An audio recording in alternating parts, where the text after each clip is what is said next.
ladies and gentlemen. Robin, thank you very much for your, as always, elegant and eloquent introduction. I've heard him many times when he was running the Center for Strategic and International Studies in Washington.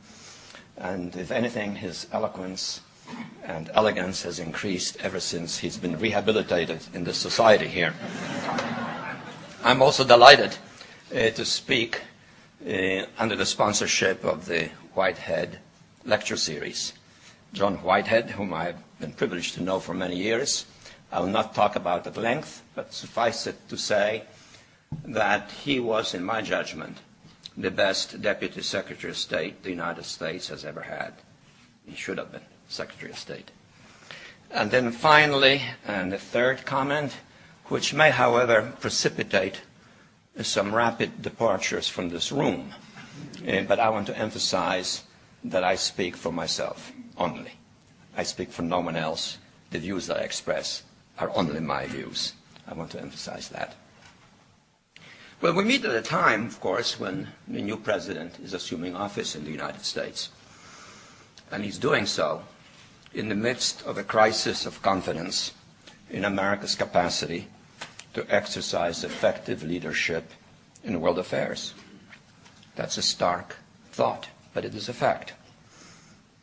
Though American leadership over the last number of decades has been essential to global stability and to global development, after the United States replaced Great Britain as the key power in the world, it is still nonetheless a fact, a sad fact, that the cumulative effects of national financial self-indulgence, of an unnecessary war of our own choice, and of ethical transgressions have cumulatively discredited that leadership. And making matters worse today, we have the financial crisis. And all of that is occurring in the context of the simultaneous interaction between two very basic transforming developments on the world scene. So the picture is complex indeed.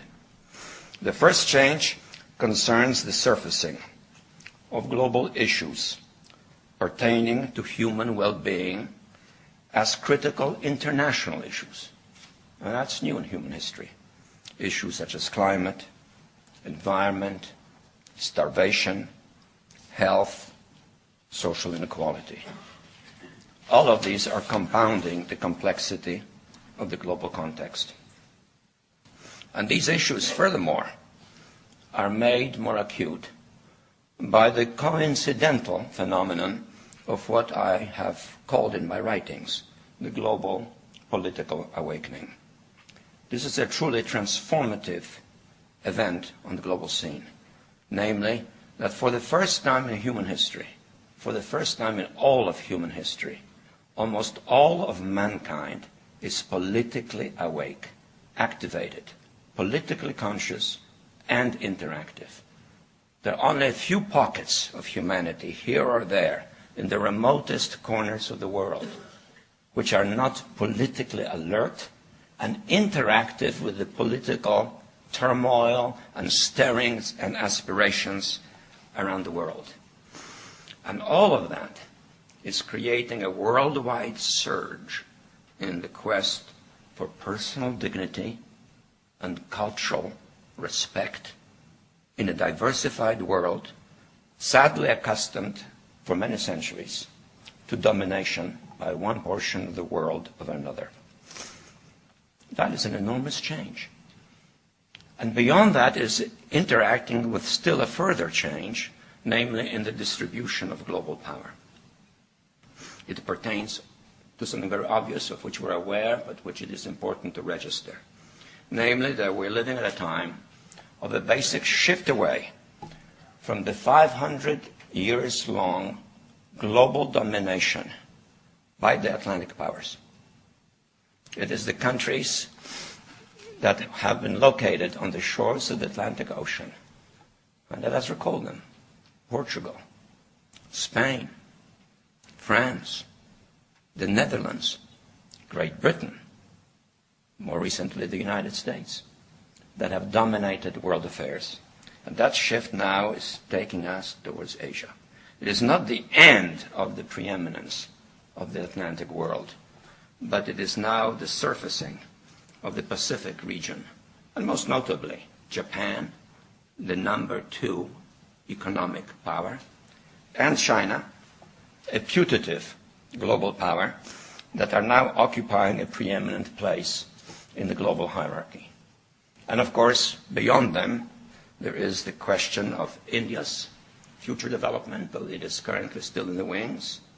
And it is also complicated by the reappearance of Russia, which is something to be welcomed, but a Russia which is still restless, rather unclear about its own definition, very ambivalent about its recent past, and very insecure about its place in the world.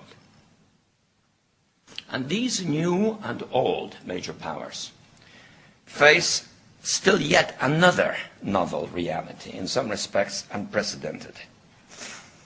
And it is that while the lethality of their power is greater than ever, their capacity to impose control over the politically awakened masses of the world is at a historical low. I once put it rather pungently, and I was flattered that the British Foreign Secretary repeated this, as follows. Namely, in earlier times, it was easier to control 1 million people, literally. It was easier to control 1 million people than physically to kill 1 million people. Today, it is infinitely easier to kill 1 million people than to control 1 million people. It is easier to kill than to control. And of course, that bears directly on the use of force, particularly by societies that are culturally alien over other societies.